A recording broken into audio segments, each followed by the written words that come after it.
তরুণী যাত্রায় আমার শেষ হবে না, হবে না তরুণী তরুণী। আশা ছিল পাড়িয়ে দেব অচিন্তরে, আপনায় খুঁজে যাব এর দেশান্তরে। মনে থাকিয়া ফেরাও তরুণী খুদুদারে সেই তো ঘরে তোমার নির্গুণী।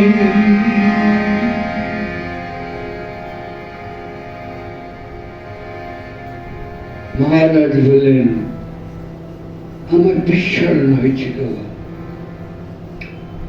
আমি বুঝতে পারিনি আমি যেখানেই যাই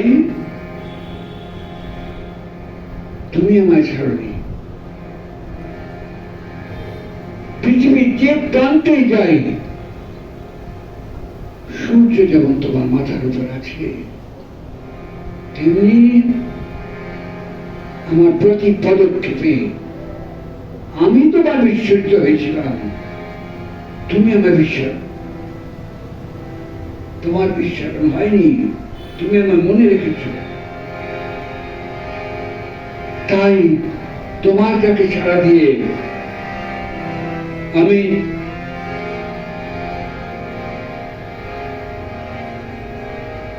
এলাম তোমার তীর্থে।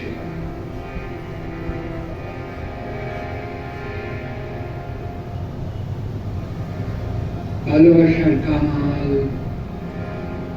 ঠাকুর, ঠাকুরের ভালোবাসার টান পড়েছিল, মহারাজের ভালোবাসার টান পড়েছিল।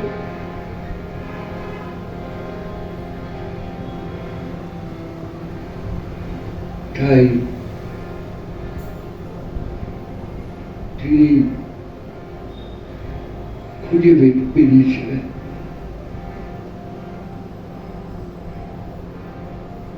কোথায় সে ভালোবাসা পায়,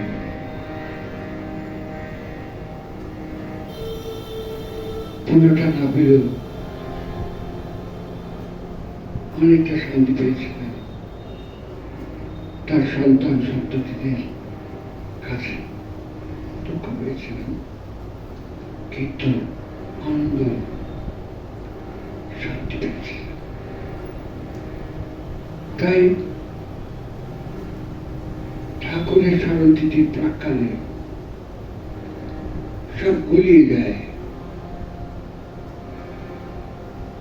যিনি ঠাকুর তিনি মহারাজ।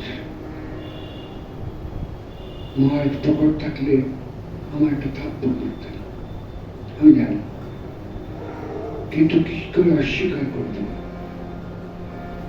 আমি যে দেখেছি, আমি যে মিলিয়ে নিয়েছি। তাই ঠাকুরের কথা স্মরণ যখন করি বারবার তোমার কথা মনে হয়। তুমি 1958 সালে রূপেহালে লিখেছ,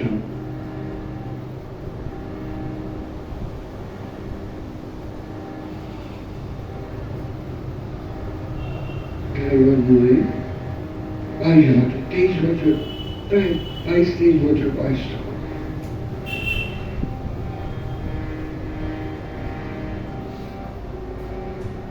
সে রূপকের ভূমিকায় তুমি অভিনয় করেছ। সংবাদপত্রে হেডিং হয়েছে, পদাবলী থেকে কে উঠে এলো। 17-18 বছর বয়সের ছেলে সে রূপকের ভূমিকায় অভিনয় করছে। সংবাদপত্রে বলছে পদাবলী থেকে কে উঠে গেল।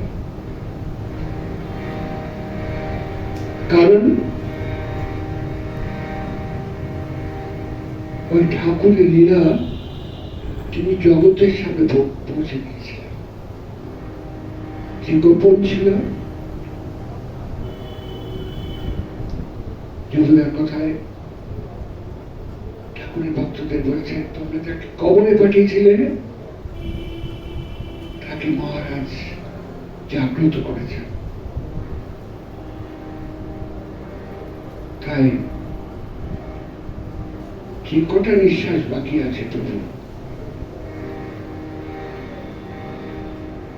কেন তোমার স্মরণে, তোমার মননে নিজেকে তৈরি করতে পারি। মহারাজ বলছেন, কে যাও, গাইতে গাইতে কোন এক জন্মে তুমি গায়ক হবে। তাই আমরা তোমার নাম করি, নাম